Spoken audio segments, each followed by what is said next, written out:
జిల్లా పోలీస్ కార్యాలయంలో cell phone recovery Mela ఏర్పాటు చేసి జిల్లాలో గత కొన్ని రోజుల నుండి పోయిన చోరీకి గురైన సుమారు 60 లక్షల రూపాయలు విలువగల 65 ఫోన్ల ఆచూకీ మన రాష్ట్రంలోనే కాకుండా పొరుగు రాష్ట్రాలలోని వివిధ ప్రాంతాల నుండి రికవరీ చేసి జిల్లా ఎస్పీ చేతుల మీదుగా ఈరోజు సంబంధిత మొబైల్ ఫోన్ల యజమానులకి అందజేయడం జరిగింది. ఈ సందర్భంగా ఎస్పీ మాట్లాడుతూ, ప్రస్తుత రోజుల్లో మొబైల్ ఫోన్ లేనిదే ఒక చిన్న లావాదేవీ కూడా చేయలేని, మన యొక్క విలువైన సమాచారం, బ్యాంక్ అకౌంట్స్, పాస్వర్డ్స్ వంటివి మొబైల్లో సేవ్ చేసి పెట్టుకుంటారని తెలిసిన నేరగాళ్లు మొబైల్ దొంగిలించి వీక్ పాస్వర్డ్స్ లను బ్రేక్ చేసి ఫోన్ పే, గూగుల్ పే తదితర మాధ్యమాల ద్వారా డబ్బులు కాజేస్తున్నారన్నారు. మొబైల్ ఫోన్ పోగొట్టుకున్న వ్యక్తులు కేవలం మొబైల్ ఫోన్ మాత్రమే కాకుండా తమ వ్యక్తిగత సమాచారంతో సహా డబ్బులను కూడా కోల్పోవడం జరుగుతుందన్నారు.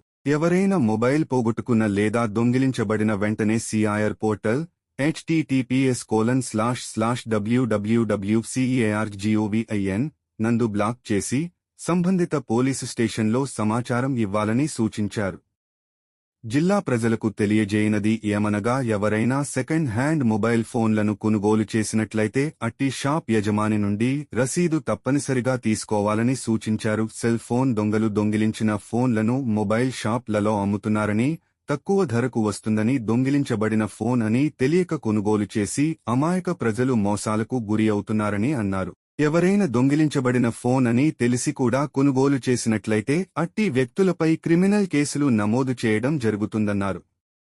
జిల్లాలో ఇప్పటి వరకు సిఐఆర్ పోర్టల్ ద్వారా 2183 ఫోన్లు గుర్తించి సంబంధిత మొబైల్ ఫోన్ల యజమానులకి అందించడం జరిగింది. సిఐఆర్ అప్లికేషన్ ద్వారా జిల్లాలో పోయిన మొబైల్ ఫోన్స్ 83% రికవరీ చేసి బాధితులకు అప్పగించడంలో కృషి చేస్తున్న IT core SI Kiran Kumar, constable Raja తిరుమలేష్లను జిల్లా ఎస్పీ అభినందించారు. పోయిన మొబైల్ ఫోను మళ్లీ దొరకదనుకున్న మొబైల్ ఫోన్ జిల్లా పోలీసులు టెక్నాలజీ ఉపయోగించి ఫోన్ రికవరీ చేసి అందించినందుకు సంబంధిత బాధితులు జిల్లా ఎస్పీకి, పోలీస్ సిబ్బందికి కృతజ్ఞతలు తెలిపారు.